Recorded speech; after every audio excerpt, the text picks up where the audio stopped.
सुखी सम्मानित और स्वस्थ जीवन मिले प्रभु। दीना बंधु दीनानाथ लाज मेरी तेरे हाथ। भगवत कृपा, गुरु महाराज का आशीर्वाद। तो महाराज का कहना है हर एक क्षेत्र में देखो सहारे की जरूरत है। सहारे के बिना निस्तारण नहीं मिलता है, किनारा नहीं मिलता है। किसी भी क्षेत्र में देखो कैसे समझाया महाराज ने। तो महाराज कहते हैं कि सहारे के बिना निस्तारण नहीं है। जीवन के जहाज में बहुत तूफान आते हैं, डूबने लगे तो सहारा चाहिए। तो संतों ने कहा है भगवान के नाम को का जो सहारा है सबसे उत्तम है और परम है। इसीलिए महापुरुषों का कहना है डूबते को तिनके का सहारा, जिसको राखे साइयां मार सके ना कोई। बड़े बड़े जहाज बनते हैं हमारे कहते हैं, उनमें भी छाते रखे जाते हैं। अब कोई कहे कि इतना बड़ा जहाज है, छोटा सा छाता कैसे बचा लेगा। बहुत बार ऐसा है, देखा गया है, ऊपर आकाश में उड़ता हुआ जहाज बिगड़ जाता है तो छाते के द्वारा अपने आप को बचा लेते हैं मुसाफिर, नीचे उतर आते हैं। बड़े बड़े समुद्री जहाज हैं, उनमें भी छोटी छोटी नौकाएं रखी जाती हैं। अब कोई सोचे विचार करे कि इतना बड़ा जहाज नहीं बचा पाया तो क्या छोटी सी नौका कैसे बचा लेगी। मगर ऐसा देखा गया है, जब जहाज डूबने लगता है नौका में बैठ करके पार हो जाते हैं, बाहर आ जाते हैं।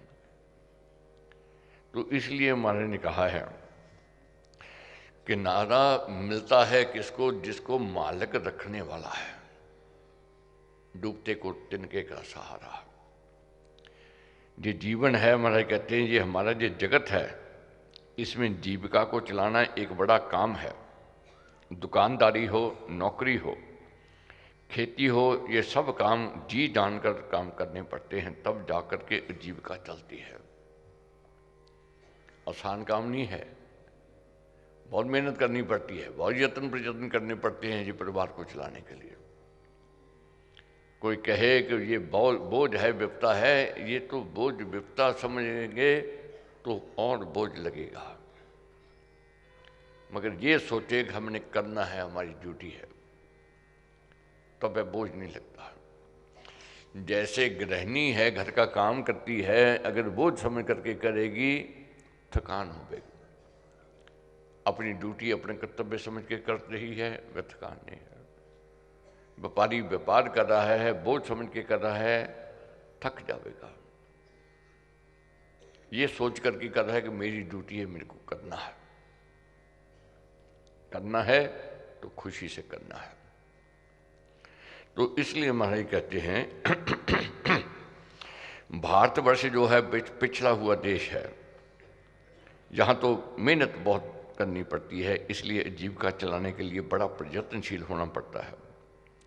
कठिनाइयाँ आती हैं, मगर जहाँ अवलंबन हो, जहाँ सहारा मिल जाए, वहाँ व्यक्ति पार भी हो जाता है। जीवन है, इसमें दुख आ रहे हैं, कष्ट आ रहे हैं। जैसे महाराज ने कहा बाधा बड़ी विषम जब आवे, बैर विरोध विघ्न बढ़ जावे। राम नाम जपिए सुखदाता, सच्चा साथी जो हित करता। बाधाएं आनी शुरू हो जाए, सहारा मांगो किसका, उस परमेश्वर का, उस मालिक का।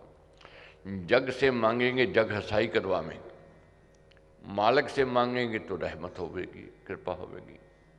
इसलिए मालिक से मांगना है। महाराज कहते हैं, महाराज ने उदाहरण दी कि एक परिवार था,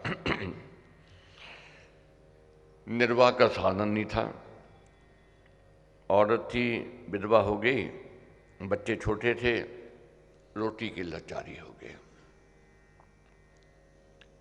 तो वह जो विधवा थी दुखों में जब घिर गई तो महाराज के पास आई, कहने लगी मुश्किल है, जीवन यात्रा चलानी कठिन हो रही है, बच्चे भूखे रहते हैं, परिवार गृहस्थ का कार्य हो नहीं रहा है, शोक में डूब गया है। शोक सागर हो उमड़ा आता, अति दुख में मन घबराता, भजिए राम राम बहु बार, जिस जन का करता बेड़ा पार। वही पार ले जाता है। शोक जो है सागर के समान है, दुख सागर के समान होता है। सागर क्या है, दूसरा किनारा दिखाई नहीं देता है। जब व्यक्ति शोक में आ जाता है, भंवर में फंस जाता है, ऐसा लगता है कि अब कोई नहीं है। तुम्हारे ने क्या कहा कि कल को आना, अपने बच्चों को साथ ले आना। दूसरे दिन वे माई आई, बच्चों को साथ ले आई। बच्चे साथ आए और वह विधवा थी साथ में, तो सबको बिठाया, सबको कहा कि भाई काम किया करो और परमेश्वर का चिंतन किया करो। ये दुख की घड़ी आई है, दुख में भंवर में फंस गए हो, एक ही है सहारा उस मालिक का, उसका सहारा लोगे पार हो जाओगे। कोई कहे ये छोटा काम है, कोई कहे ये बड़ा काम है, मैंने बड़ा करना है, तो क्या कहा, काम कोई बड़ा छोटा नहीं होता है, काम तो करना ही चाहिए। कोई भी काम मिलता है उसको करो। प्रेरणा मिल गई, सबने काम करना शुरू कर दिया। और उस बुढ़िया को भी कहा कि तुमने भी घर में काम करना है तो प्रभु का चिंतन करते हुए, चरखा भी काटना है प्रभु का चिंतन करते हुए। राम राम भजकर श्री राम करिए, नित्य है उत्तम काम, जितने कर्तव्य कर्म गुलाब करिए राम राम कर जाप। परमेश्वर का चिंतन करते हुए करना आरम्भ कर दिया। जहाँ सारा दिन रोते रहते थे, विषाद में थे, पीड़ा में थे, अब काम करने लग गए, दुख भी दूर हो गया। कहाँ घर में कमाई नहीं आती थी, अब सब कमाने लग गए, कमाई आनी शुरू हो गई। कहाँ दरिद्रता से भरा हुआ घर था, अब वही घर खुशहाली में आ गया। तो मेहनत करने से मेहर होती है। तो इसलिए हमारे कहते हैं ये जीवन है, इसमें तूफान आवेंगे आवेंगे, संघर्ष करना ही करना है, आगे बढ़ने के लिए यत्न प्रयत्न करना ही करना है। इस मनुष्य जीवन में ही केवल भक्ति हो सकती है। ये वह स्थान है जिसकी खिड़की खुलने से परम देव परमात्मा की किरण आती है। मनुष्य जन्म में ही भक्ति कर सकता है व्यक्ति। ये अंतिम पड़ाव है, ये समझ लेना, जान लेना। 84 लाख जीवनों के पश्चात ये प्राप्ति हुई है मानव तन। चूक गए तो फिर पछतावा, फिर वही कीड़े मकोड़ों का, पशु पक्षियों का जीवन मिलेगा, उसमें जाना पड़ेगा। ये सुअवसर मिला है, मालिक ने दिया है मोक्ष की ओर बढ़ने के लिए। प्रभु प्रसाद शिव शांति दाता, ब्रह्म धाम में आप दाता, प्रभु प्रसाद पावे वह प्राणी, राम राम जपे अमृतवाणी। जो नाम का सिमरन करता है, अमृतवाणी का पाठ करता है, वही पार हो जाता है, वही प्रसन्नता को प्राप्त करता है, वही मालिक की रहमत को प्राप्त करता है। इसलिए आदिकाल से स्त्री पुरुष कौन, समझ वाले बुद्धिमान जो है वह अपना कल्याण भगवान का आराधन करने में मानते आए हैं। ये विषय बुद्धिमानों का है, दूसरों का नहीं है। जो भोग में डूबा हुआ है वह परमेश्वर का चिंतन नहीं कर सकता। जो आलस्य में डूबा हुआ है परमेश्वर का चिंतन नहीं कर सकता, वह पिछड़ जाएगा। बुद्धिमान लोग जो हैं अपने जो भविष्य की सोच रखते हैं, जैसे बच्चा है अगर अपने भविष्य की सोच रखता है तो पढ़ लिख करके होनहार हो जाता है। अगर वही बच्चा अपने भविष्य की सोच नहीं रखता है वह पिछड़ जाता है, अनपढ़ रह जाता है। भविष्य की सोच करनी है, ये तप तपस्या साधना आसान नहीं है, कठिन है। प्रातःकाल उठना, आलस्य को छोड़कर, निंद्रा को छोड़कर, सुबह की नींद तो सबसे मीठी लगती है। कौन छोड़ के आता है? जो साधक है, जो साधना चाहता है। साधना करनी है तो तप करना ही पड़ेगा, तपस्या करनी ही पड़ेगी। तो क्या कहते हैं महाराज, बाकी जो चीजें हैं वह क्लेश देती हैं, मनुष्य की इच्छा को बड़ी नहीं बनाती। आत्मा का ज्ञान मनुष्य को बलवान बनाता है। आत्मबोध की ओर जाना है। रात्रि हमने पढ़ा था ये भगवान श्री कृष्ण ने क्या कहा था कि हे अर्जुन, आत्मा को जगाओ।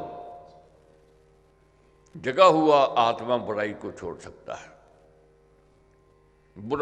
जगा हुआ आत्मा ही पाप दोषों से दूर हो सकता है।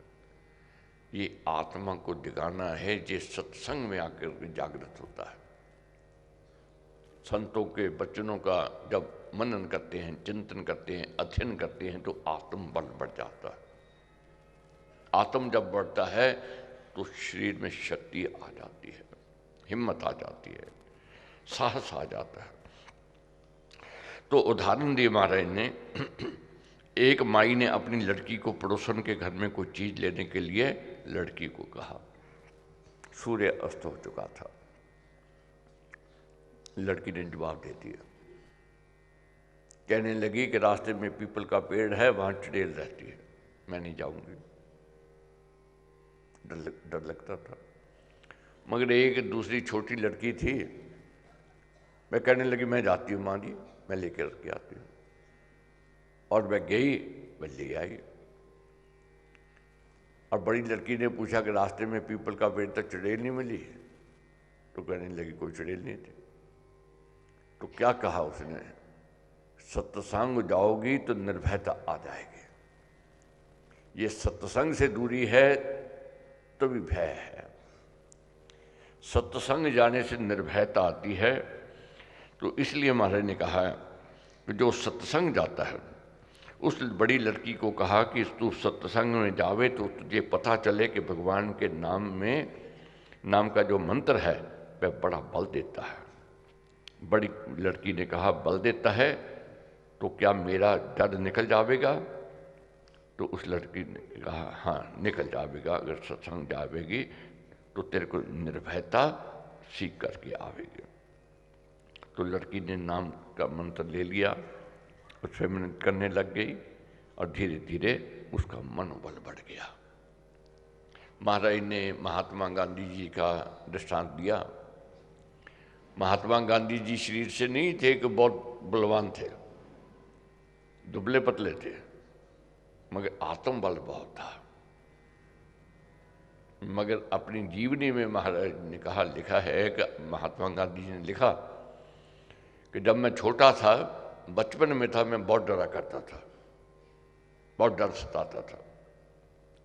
जो दासी थी, जो पालन पोषण करने वाली थी, उसने क्या महाराज ने कहा है कि महात्मा गांधी जी को कहा कि आप नाम का सिमरन किया करो, आपका आत्मबल बढ़ जाएगा और डर निकल जाएगा। तो क्या है, दासी जो बच्चों को खिलाने वाली थी, उसने गांधी जी को कहा कि तू राम नाम का जाप किया कर। आजू 7-8 वर्ष की होगी, दासी के कहने पर राम नाम जपने लगे और ये बात अंत तक उनमें बसी रही। उन्होंने लिखा है कि उसी दिन से मेरे में भय नहीं रहा, निर्भयता आ गई। सारी दुनिया की ताकत एक तरफ और महात्मा गांधी जी दुबले पतले एक तरफ। किसकी जीत हुई, किसकी विजय हुई? नाम का सिमरन करने वाले की विजय हुई। जिनका आत्म बल बढ़ा हुआ था उनकी विजय हुई। अंत परिणाम आप सब जानते हो, गांधी जी विजयी हुए। ये कैसे हुए? पहले बहुत डरते थे, मगर परमेश्वर का चिंतन करने से उनके अंदर शक्ति, उनके अंदर बल आ गया। तो इसलिए हमारे ने कहा है, आत्म बल को बढ़ाना है तो सत्संग में आना है। जाइए शुभ सत्संग में, करिए निर्मल अंग, श्रद्धा भक्ति सुकर्म की मन में लाए उमंग।